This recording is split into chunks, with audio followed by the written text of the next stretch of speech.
সম্মানিত দর্শক, এই মুহূর্তে বাংলাদেশে বেশ কয়েকজন রাজনৈতিক নেতা, তরুণ নেতা, তাদেরকে নিয়ে ভীষণ আলোচনা হচ্ছে, বিতর্ক হচ্ছে এবং তারা সবাই ঝুঁকির মধ্যে আছেন, নানা রকম ঝুঁকির মধ্যে আছেন। এক নম্বরে যদি আমি কারো নাম বলি, তিনি ব্যারিস্টার ফুয়াদ।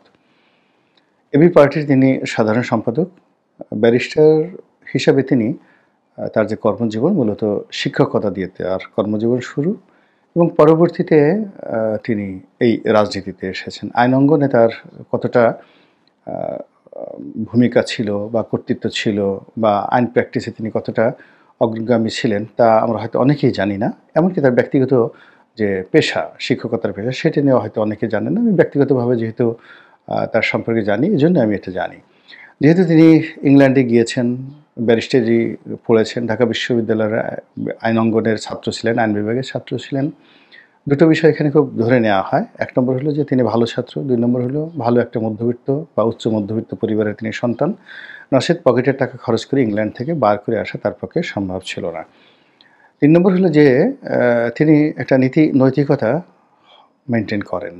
এর কারণ হলো বড়, বড় কথাবার্তা বলছেন, কিন্তু গত ৭-৮ মাসে সারা বাংলাদেশে যে ধরনের চাঁদাবাজির মহোৎসব হয়েছে, একেবারে বিভিন্ন দলের মাঠ পর্যায়েরও নয়, ঠিক বস্তির ছেলে রুবিনা এরকম বা বস্তির মেয়ে রুবিনা এইরকম প্রকৃতির যারা রাজনীতির টোকাই বা রাজনীতির অপাংতেয়, রাজনীতির অনুল্লেখ্য ব্যক্তিত্ব, যারা কেবলমাত্র কোনো একটি রাজনৈতিক দলের নাম ব্যবহার করেন, কিন্তু সেই রাজনৈতিক দলের কোনো গুরুত্বপূর্ণ নেতার সঙ্গে তাদের সম্পর্ক নেই, এরকম লোকও চাঁদাবাজি করে শত শত কোটি টাকার মালিক হয়েছে।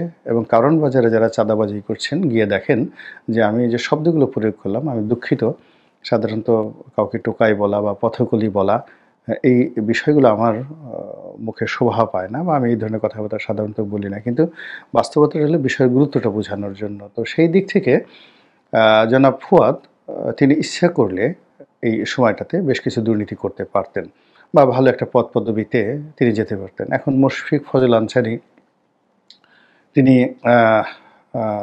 রাষ্ট্রদূত হয়ে গেলেন। তারপরে গোলাম মুর্তজা, আকবর, দুজন সাংবাদিক রয়েছেন, তারা সিনিয়র সচিবের পদমর্যাদায় নিয়োগ লাভ করলেন। তারপরে জনাব তাজুল অ্যাটর্নি জেনারেল পদমর্যাদায় তিনি সেই যে আইসিটি ক্রাইম ট্রাইব্যুনাল, সেখানে চিফ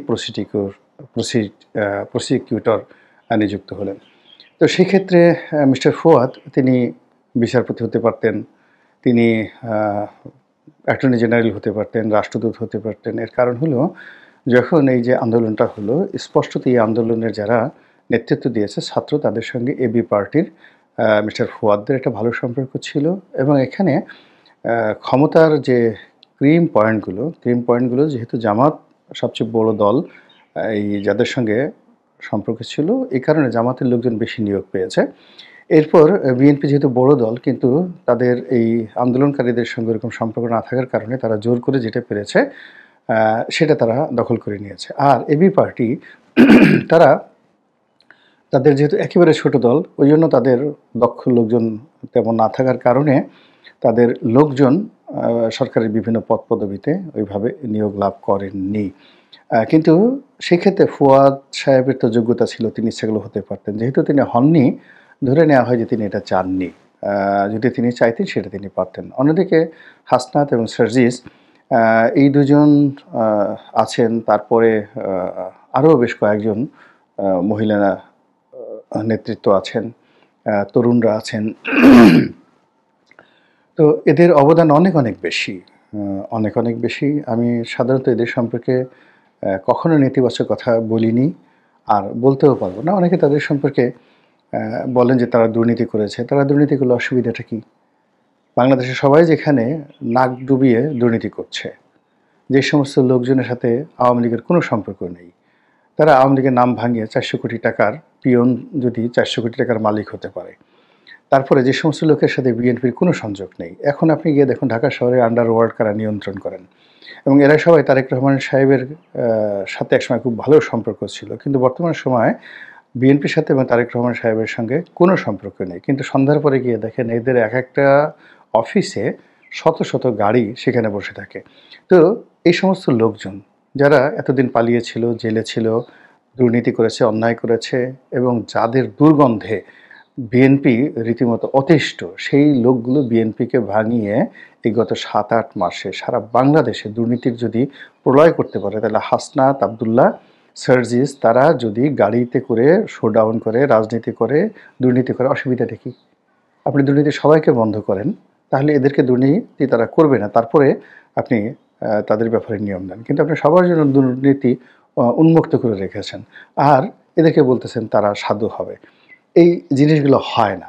আমাদের এই যে বাঙালির যে মন মানসিকতা, এই মন মানসিকতার কারণে কিন্তু আমরা সবসময় ডুবেছি। আমরা একই লোককে চাই যে তিনি ভালো উচ্চাঙ্গ সঙ্গীত করবেন, একই সঙ্গে তিনি ভালো নাচবেন, আবার একই সঙ্গে তলোয়ার নিয়ে তিনি মারামারি করবেন, কলম নিয়ে তিনি আবার লেখালেখি করবেন, আবার মসজিদে গিয়ে তিনি ইমামতি করবেন, আবার ওয়াজের ময়দানে গিয়ে ওয়াজ করবেন। অর্থাৎ একই অঙ্গে বহুরূপ, সব্যসাচী রূপ আমরা চাচ্ছি।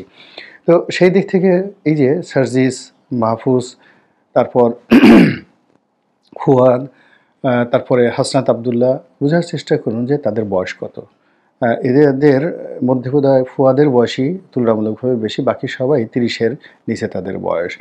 তো ৩০-এর নিচের বয়সে আপনি আমি কি করেছি? এই ঢাকা শহরে অনেক ধনীর দুলাল রয়েছে, এখন গিয়ে দেখবেন ২৭-২৮ বছর যাদের বয়স এখনও ফিডার খাচ্ছে, সারাদিন বিড়াল করলে নিয়ে ঘুরে বেড়াচ্ছে। বিড়ালের গু পরিষ্কার করা, বিড়ালের লেজ নিয়ে খেলা করা, তারপরে শেষে সারাক্ষণ ১০টা-১২টা বিড়াল তারা লালন পালন করে, অনেকে কুকুর পালন করে, তারপরে শেষে অনেকে আরও কিছু সেই টিয়া পাখি, ময়না পাখি এগুলো নিয়ে তারা সময় কাটায়। তো সেখানে গ্রাম্য নিম্ন মধ্যবিত্ত পরিবার অথবা দরিদ্র পরিবার থেকে এসে এই সকল ছেলেরা, মেয়েরা ঢাকা বিশ্ববিদ্যালয়ের মতো বিশ্ববিদ্যালয়ে পড়াশোনা করেছে, চান্স পেয়েছে এবং ঢাকা বিশ্ববিদ্যালয়ের অন্য ছেলেরা যখন কেবল নিজেদেরকে নিয়ে ব্যস্ত, তখন তারা জাতীয় স্বার্থ এবং ছাত্রদের স্বার্থকে প্রাধান্য দিয়ে তারা কোটা বিরোধী আন্দোলন করেছে। কোটা বিরোধী আন্দোলন করতে গিয়ে তারা জুলুম অত্যাচারের শিকার হয়েছে। আপনি আমি যখন সবাই গর্তের মধ্যে, তখন তারা রক্ত দিয়েছে। আর সেই ছেলেগুলো এখন একটা সুসময় পেয়েছেন। তারা কেউ বিয়ে করছেন একটা ভালো জায়গাতে, ভালো একটা পাঞ্জাবি তারা পড়ছেন, কিংবা কেউ তাদেরকে সাহায্যের জন্য ব্যবহার করছেন। আমাদের মতো ব্যবসায়ীরা, আমাদের মতো রাজনীতিবিদরা, আপনি অবাক হয়ে যাবেন যে এই সার্জিসদের অফিসে গিয়ে বিএনপির কত বড় বড় নেতারা গিয়ে বসে থাকে। আপনি এটা কল্পনাই করতে পারবেন না। বিএনপির কত বড় বড় নেতারা একটি কাজের জন্য সার্জিস, মাহফুজদেরকে টেলিফোন করে যে অনুনয় বিনিময় করেন, ওই রেকর্ড যদি ওরা প্রকাশ করে দেয়, অনেকের লুঙ্গি থাকবে না ঠিকমতো। তো সেখানে আমরা সবাই মিলে এই ছেলে মেয়েগুলোকে যে চাপ দিচ্ছি, সেই চাপ যদি তারা সহ্য করতে না পারে, তারা ভেঙে পড়ে, তাহলে বাংলাদেশের যে ইতিহাস, নতুন একটা ইতিহাস, সেই পুরো ইতিহাসটা রিভার্স হয়ে যাবে। অতি সম্প্রতি ফুয়াদ, তারপর সার্জিস, এরপর মাহফুজ, তারপর হাসনাত আব্দুল্লাহ, তাদেরকে নিয়ে চতুর্মুখী আলোচনা সমালোচনা চলছে। স্পষ্টতই সেনাবাহিনীর সাবেক এবং বর্তমান যারা সদস্য, তারা এদের অনেকের বিরুদ্ধে নিদারুণভাবে বিক্ষুব্ধ। অন্য সময় যদি হতো, শেখ হাসিনার জামানায় যদি হতো, এদেরকে এতদিনে গুম করে ফেলা হতো, এদেরকে আয়নাঘরে ঢুকিয়ে ফেলা হতো, এদেরকে থাপড়িয়ে এদের পিঠের চামড়া খুলে ফেলা হতো, মুখের দাঁত